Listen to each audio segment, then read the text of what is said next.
Yo, what's up, guys? Welcome back to the Chubbs Reviews, where I bring you every Monday, Wednesday, and Friday. And today, we're talking about Blade 2. I recently reviewed Blade 1 on Monday. Hopefully, there might be a link in the description. If not, please just check out my channel and check out that review. It helps out a lot. Um, Subscribe if you haven't subscribed. And yeah, Blade 2. Is it as good as the first one? Can it hold up to the first one just being a classic kind of origin story, but also action packed and puts you right into the character of Blade, a vampire hunter, but also a daywalker, a person who has all the strengths of a vampire, but none of the weaknesses except for the thirst. And he's just a badass dude with a trench coat and sunglasses and a samurai sword that hunts and kills vampires. In this movie, instead of it being more about like a cure and him versus this villain, like in the first one, like it was Deacon Frost, it's this one starts off with the vampire not cult, but like the vampire group, the head people, coming to Blade with a truce to team up with him because there's a new type of vampire in the streets. It's not really a vampire; it's something else. I mean, it's kind of like a vampire. It bites things, but it has like this weird ass alien mouth that opens up, and it is really crazy, like disgustingly looking. I think it looks really good even in today's world. Not today's world. This movie was made in 2002, so 18 years ago, coming to today. It's one of the things that isn't outdated about this movie is kind of like the way the monsters look and the way the mouth like opens up and does things. That shit looks creepy as fuck and just great. If you're into that stuff, otherwise it's like if like that's one thing. Blade, I loved it. I mentioned this in the first review. Obviously, it's a Marvel kind of comic book. It is a Marvel comic turned into a rated R film that is just all about blood and gore and cutting shit up and seeing nasty and picking apart body parts and just all types of really weird but also interesting stuff. To at least to me, if you're just into that mood, want to see, oh excuse me, you want to see some blood and guts and not zombie, vampire slaying and some weird ass monster slaying.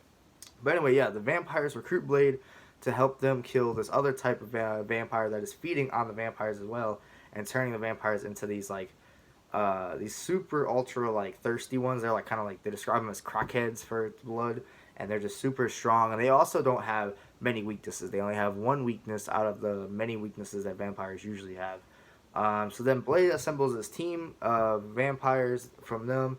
With some decent actors in there. We got Donnie Yen, very young Donnie Yen. I'm just a Donnie Yen fan, so I had to mention his name at least 3 times.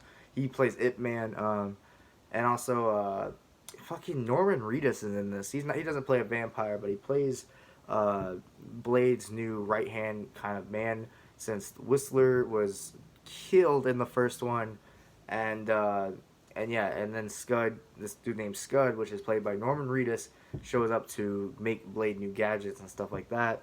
I thought that character was great up until the end, but other than that, I thought I was cool to see Norman Reedus in this. I completely forgot he was in this. I don't even think I've ever seen Blade 2, honestly, because I don't remember him being in it.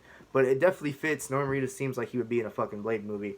I wish he was more of like a badass killer than like a mechanic guy, but he's young and he plays like a young kind of kid, so that is what it is. Um, yeah, so for Blade 2, like I said, it's him basically versus this other vampire thing.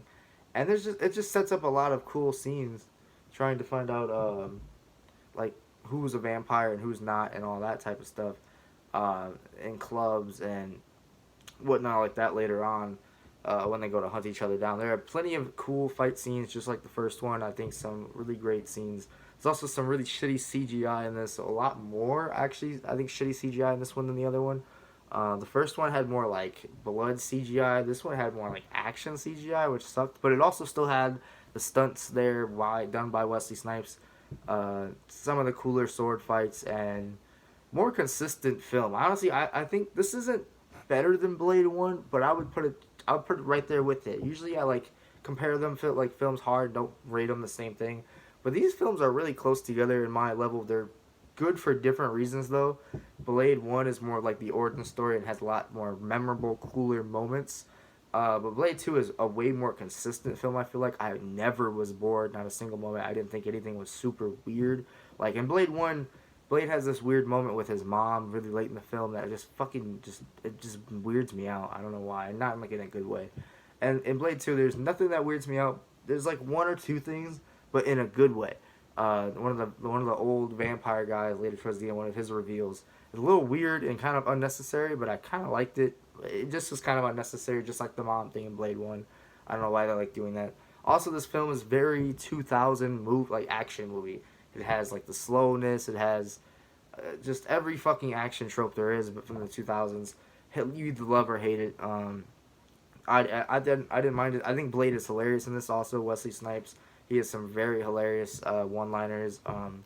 Especially when he gets shot at one point. He's like, "God, what the fuck? What did he say?" I don't remember what he said. When he gets shot at one point, his reaction is just hilarious to me. And he has a bunch of those little moments that of little personality from Blade.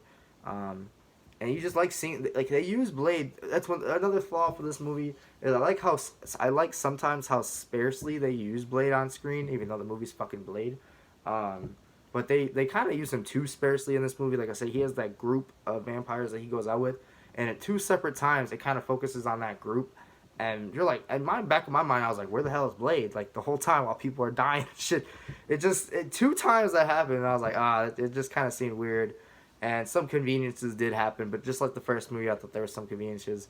Just there's little nitpicks and things like that. But when I could sit down and watch Blade 1 and 2, probably over and over again, and just enjoy them for like being a rated R comic book movie played by an excellent performance by Wesley Snipes. Once again, I just can't complain with these movies. So once again, I'm bringing you a 6-minute review of Blade 2.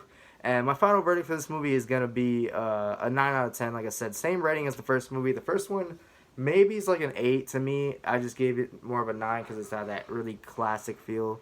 It is a way more classic movie when you think about it, even though it was made in 98. This one was made in 2002. Blade 2 is also a classic to me, but probably not to the majority of people. I don't know when I'll review Blade 3 or Blade Trinity. I've heard it's pretty fucking bad, so I'm not looking forward to it. Also, it's not on Hulu like the other two Blades are. So I'll get around to it someday, but it won't be anytime soon. Let me know what you think of Blade 1 versus Blade 2, like just comparing them. Are they both great to you? Are they both kind of which one's better, which one's worse? I like them both kind of equally, just for different reasons, as I've said in this review. Thank you guys so much for watching. Like, comment, subscribe if you haven't already, and I'll see you guys next video. Peace out.